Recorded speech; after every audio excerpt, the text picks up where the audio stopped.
أعوذ بالله من الشيطان الرجيم. بسم الله الرحمن الرحيم.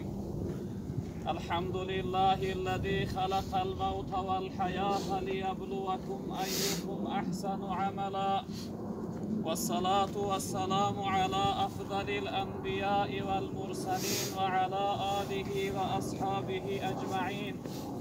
أما بعد، السلام عليكم ورحمة الله وبركاته. إنا لله و إنا إليه راجعون.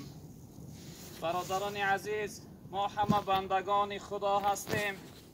در این دنیا چند روز مهلت و فرصت داریم و آخر همه از این دنیا به سوی پروردگار بازگشت داریم.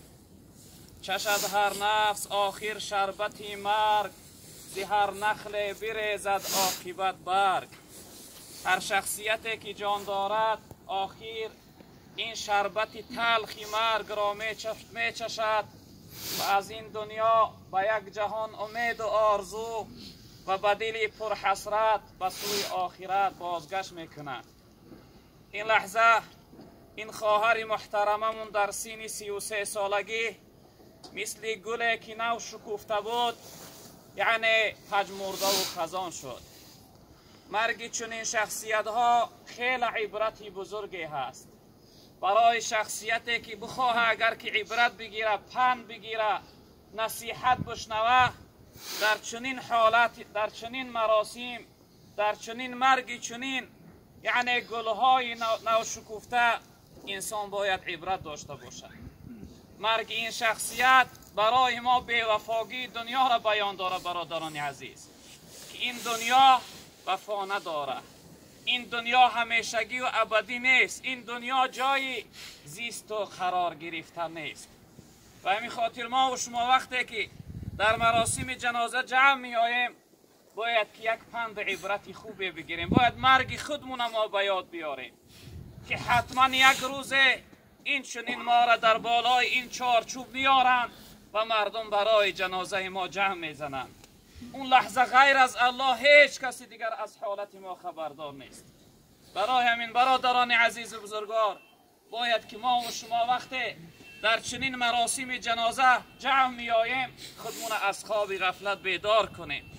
پیغمبر بزرگوار گفتن کفا بالموت واعظا، این برای تو واعظ است، نصیحتگر است، پندهنده است. ای انسان خود را از غفلت بیدار کن، خود را هوشیار کن که روز حتما این چنین از این دنیا می روی، بخواهی نخواهی از دنیا می روی. این دنیا ما و شما برادران عزیز برای قرار گرفتن همیشه زندگی نآمدیم. پیغمبر بزرگوار می فرمایند روز حضرت جبرئیل علیه السلام نزد من آمد و سوی من گفت که یا محمد عش ما شئت فانک میتون. ای محمد صلی الله علیه وسلم چی نوعی می خواهی زندگی بکن، ای را فراموش نکن که روز وفات میکنی، روز مرگ به سراغ تو میآید، روز لحظه حیاتت ادا میشه و خلاص میشه و به پایان میرسه. از این دنیا به سوی پروردگار بازگشت میکنی.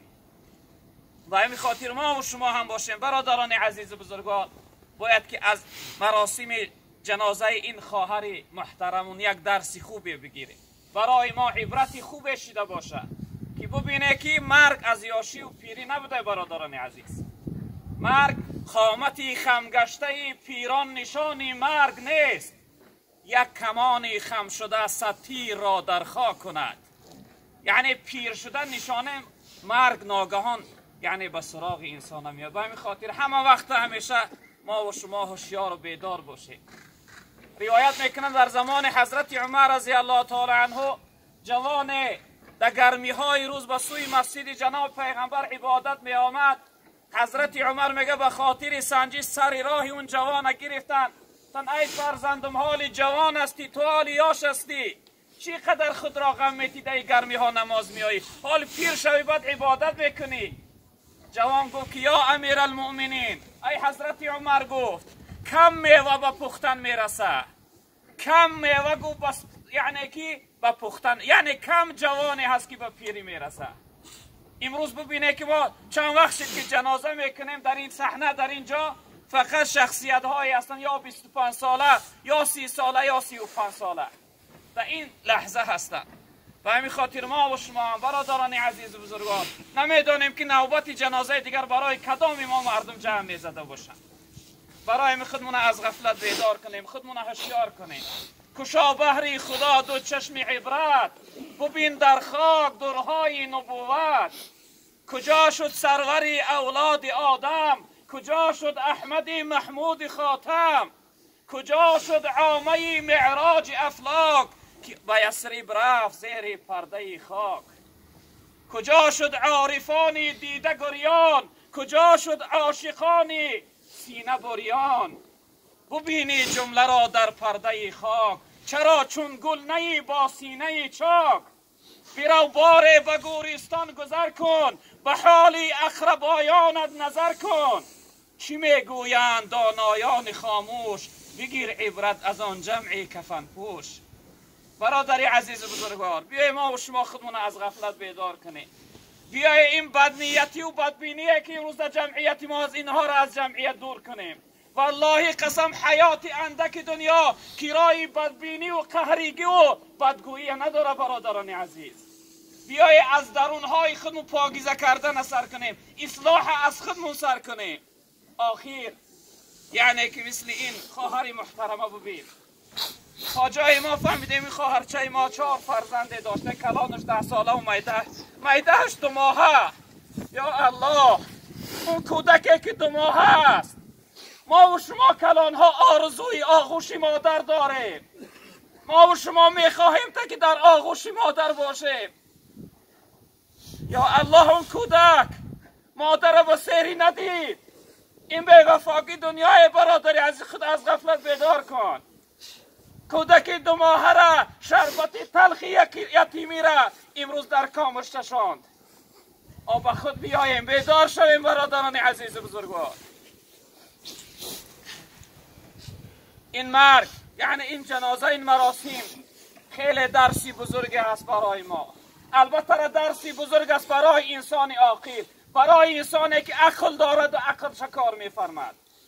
اما برای کور این عبرت نمی شود.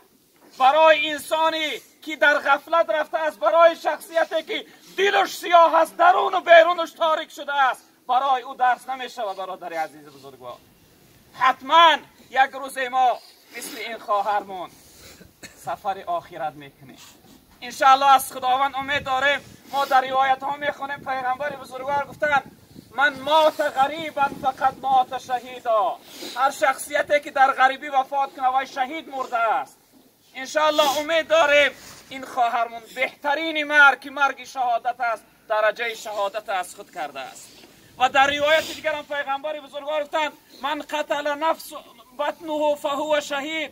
هر شخصیتی که از کسلهای درونی وفات کنه اونم شهید است. تا جای درک گفتیم فهمیدیم که دردی هم دردی یعنی درونی از جانب 6 ها بوده. انشاءالله امید داریم که مرگ این بهترین مرگ است، بهترین سفر از خود کرد.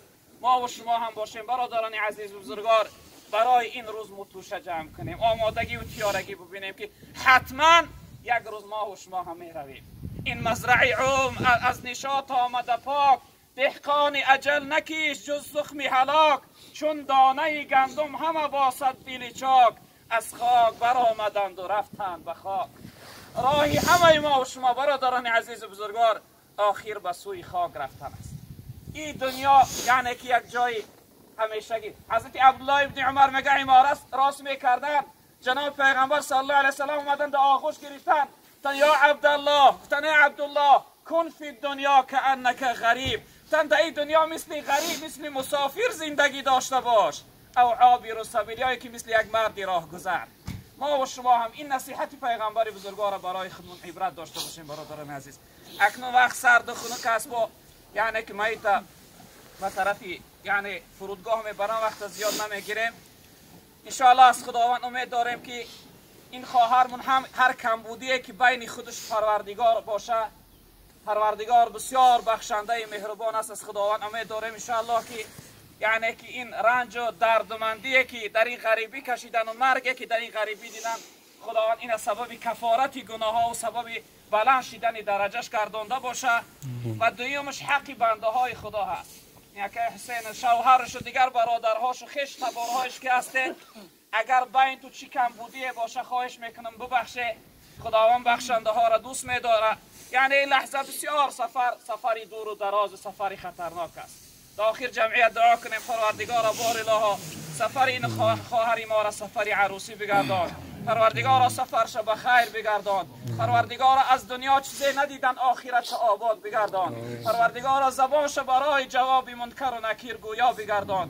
پروردگار قبرش باغ از باغهای جنت بگردان. پروردگار خانه آخرتش آباد بگردان. پروردگار فرزنداش در حفظ امان خود نگهبان باش. پروردگار بار الهی در برابر این مصیبت برای اهل بیتش صبر جمیل ثواب بزرگ نصیب بفرما. پروردگار برای این جمعیت ما قرات یک پیغمبر بزرگوار تا کسی جنازه بخونه خداوند ثواب یک قرات نصیبش میگردان. برای جمعیت ما ثواب و نصیب بگردان. و صلی الله تعالی علی خیر خلقی مولانا محمد.